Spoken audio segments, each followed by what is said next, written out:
అందరికీ ప్రభు అయిన యేసుక్రీస్తు నామములో శుభాభివందనాలు. సహోదరులారా, ఈ మధ్యకాలంలో క్రైస్తవులు రేపుకున్న ఒక అలజడి ఏమిటి? అలజడి అనే ఆలోచన చేస్తే Bible open university India international joint director అనేటువంటి ప్రసన్న బాబు గారు చేసిన ప్రసంగానికి అందరూ కూడా విచ్చలవిడిగా మాట్లాడటము మొదలుపెట్టారు.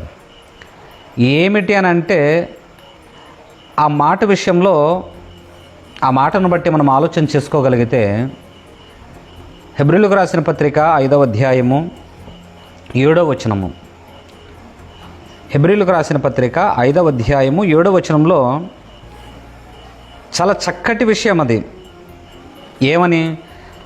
శరీరధారి అయ్యున్న దినములలో మహారోదనముతోనూ కన్నీళ్లతోనూ తన్ను మరణము నుండి రక్షింపగలవానికి ప్రార్థనలను యాచనలను సమర్పించి భయభక్తులు కలిగి ఉన్నందున ఆయన అంగీకరింపబడెను.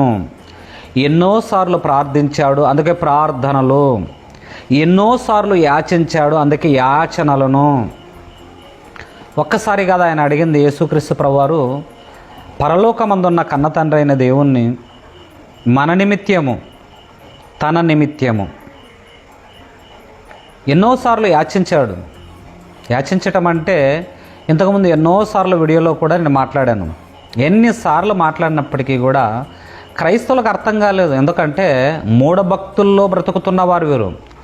మంచి విజ్ఞులు, అన్ని విధాలుగా ఆలోచన కలిగిన వారు ఆ మాటను అర్థం చేసుకుంటారు.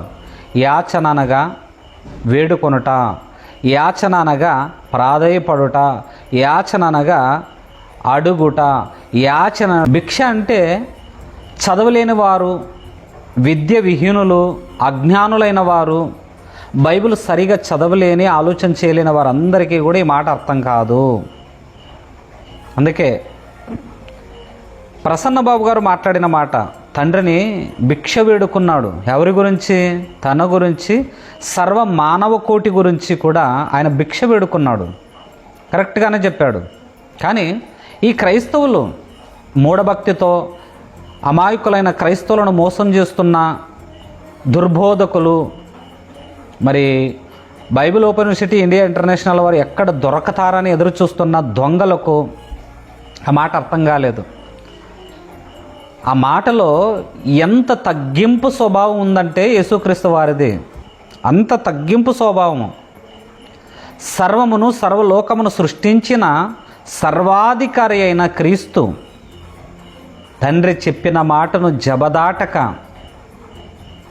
అన్ని విషయాలలో కూడా సమస్తమును కూడా నిర్మాణం చేసిన లోకరక్షకుడు యేసుక్రీస్తు ప్రభువారు అంత ఉన్నతమైన వ్యక్తి అయినప్పటికీ కూడా భూమి మీద భిక్షమడిగే పరిస్థితుల్లో ఉన్నాడంటే ఆయన ఎంత తగ్గింపు కలిగిన వ్యక్తి అయి ఉన్నాడో ఒకసారి మనం అందరం కూడా ఆలోచించాలి. అదేదో క్రైస్తవులు పెద్ద మాట, చాలా పాపకరమైన మాట, దుర్బోధ, అది లేకపోతే తప్పుడు మాట, భూతు మాట, ఎవరు మాట్లాడలేని మాట అనేటట్లుగా చాలామంది కూడా విచ్చలవిడిగా మాట్లాడేశారు. అయినప్పటికీ కూడా వీరికి ఏం తెలియదంటే బైబిల్ తెలియదు. అందుకేనండి ప్రసన్న బాబు గారి కంటే ముందు మరో వ్యక్తి కూడా ఇదే బోధ చేశాడు.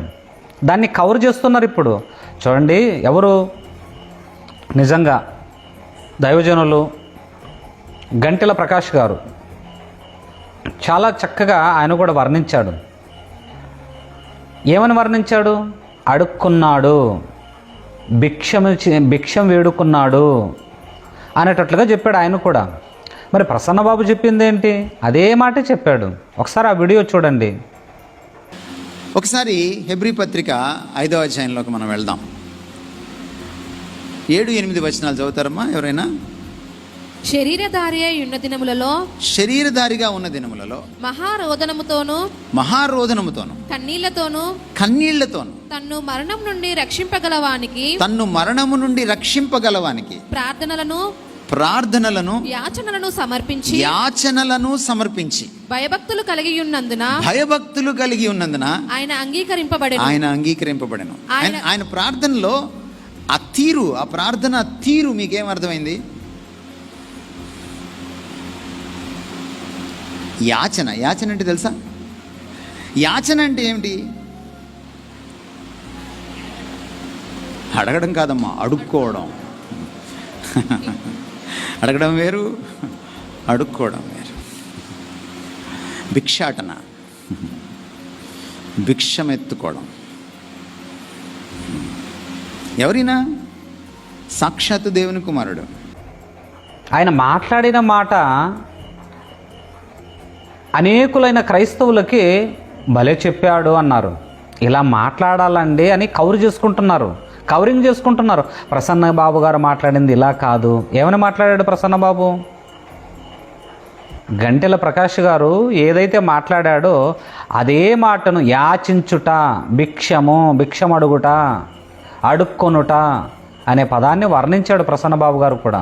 మరి గంటెల ప్రకాష్ గారిని ఒప్పుకుంటుంది క్రైస్తవ్యము, ప్రసన్న బాబు గారు అదే మాట చెప్పినందుకు కాదంటుంది. చెప్పే తర్వాత సత్యాల్ని, ఈ త్రిత్వ సిద్ధాంతం గురించి మనం బయట పెట్టే రహస్యాల్ని ఈ సమాజం వినకుండా ఉండాలంటే ఇదిగో తప్పు చెప్పేశారు, భిక్షగాడు అనేసాడు నేను యాచించాను అని చెప్పేదానికి మనం అర్థాన్ని చెప్పామంతే. ఏమంటే ఒక క్రైస్తవుడుగా నా యేసును తక్కువ చేయడం నాకు ఇష్టమా చెప్పండి? ఏమర్థమైందో మరి క్రైస్తవ్యానికి అర్థం కాలేదు. నాకైతే ఇంతవరకు అర్థం కాలేదు. కాబట్టి BOUI పైన కక్ష సాధింపులంతా కూడా ఈ క్రైస్తవ్యానికి నాశనమే. తండ్రి యొక్క ప్రతిఫలాన్ని పోగొట్టుకోవటమే. ఒకరిని ఒప్పుకోవటము, ఒకరిని కాదనటం ఎంతవరకు న్యాయము?